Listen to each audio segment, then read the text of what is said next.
विवाद में अब अमेरिका और ब्रिटेन की एंट्री हो गई है। इस एंट्री में बाइडेन और सुनक का रुख जस्टिन ट्रूडो की तरफ नजर आ रहा है। दरअसल भारत से कनाडाई राजनयिकों को बाहर निकालने को लेकर अमेरिका और ब्रिटेन कनाडा का सपोर्ट करते हुए नजर आ रहे हैं। यूएस और यूके ने अपील की है कि कनाडा की राजनयिक उपस्थिति को कम करने पर भारत जोर न दे। इन देशों ने ओटावा की ओर से अपने राजनयिकों को वापस बुलाने पर भी चिंता जताई है। अमेरिकी विदेश विभाग के प्रवक्ता मैथ्यू मिलर ने कहा, हम कनाडाई राजनयिकों के भारत से वापस बुलाने को लेकर चिंतित हैं, जो कि भारत में अपनी राजनयिक उपस्थिति को कम करने की नई दिल्ली की मांग के बाद उठाया गया कदम है। याद दिला दें कि साल जून में खालिस्तानी अलगाववादी नेता हरदीप सिंह निज्जर की हत्या हुई थी। इस मामले में भारतीय एजेंटों के शामिल होने के कनाडाई प्रधानमंत्री जस्टिन ट्रूडो के आरोप के बाद दोनों पक्षों के बीच राजनयिक तनाव पैदा हो गया।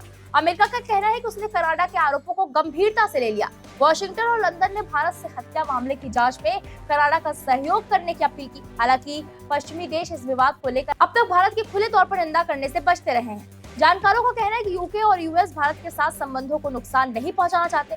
वो नई दिल्ली को अपने मुख्य एशियाई प्रतिद्वंदी चीन के प्रति संतुलन के तौर पर देखते हैं। लेकिन अमेरिकी विदेश विभाग और ब्रिटेन के विदेश कार्यालय का ताजा बयान इस मामले में नई दिल्ली की सीधे तौर पर आलोचना है। इसे भारत पर दबाव बनाने का प्रयास भी माना जा रहा है। ब्रिटिश विदेश कार्यालय के प्रवक्ता ने कहा, हम भारत सरकार के फैसलों से सहमत नहीं हैं, जिसके चलते कई कनाडाई राजनयिकों को भारत छोड़ना पड़ा।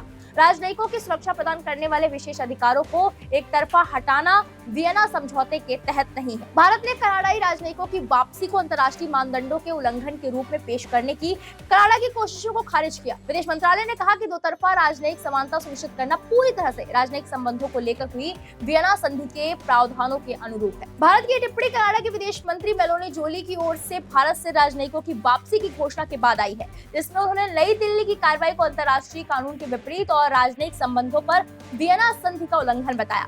दावा किया जा रहा है कि समानता लाने के भारत के निर्णय के बारे में लगभग 1 महीने पहले कनाडा को अवगत कराया गया था। इसे लागू करने की तारीख 10 अक्टूबर की थी, लेकिन इसे 20 अक्टूबर तक बढ़ा दिया गया, क्योंकि समानता लागू करने के तौर तरीकों पर कनाडाई पक्ष से परामर्श से काम किया जा रहा था। पिछले महीने भारत ने कनाडा से अपने 41 राजनयिकों को वापस बुलाने के लिए कहा। भारत ने साथ ही कनाडा के आरोपों को दृढ़ता से खारिज कर दिया। विदेश मंत्रालय ने कहा, हमने भारत में कनाडाई राजनयिकों की उपस्थिति के संबंध में 19 अक्टूबर को कनाडा सरकार की ओर से दिया गया बयान देखा है। हमारे द्विपक्षीय संबंधों की स्थिति भारत में कनाडाई राजनयिकों की बहुत अधिक संख्या और हमारे अतिरिक्त मामलों में उनका निरंतर हस्तक्षेप नई दिल्ली और ओटावा में पारस्परिक राजनयिक उपस्थिति में समानता को वांछित बनाता है। कहा जा रहा है कि बेंगलुरु, मुंबई और चंडीगढ़ में कनाडा के वाणिज्य दूतावासों में राजनयिक संख्या पर कोई प्रभाव नहीं पड़ा। भारत ने अपने 3 वाणिज्य दूतावासों में कामकाज रोकने का कनाडा का फैसला एक पक्षीय और समानता के क्रियान्वयन से संबंधित है। इस खबर पर आपकी जो भी राय है हमें कमेंट बॉक्स में जरूर बताएं।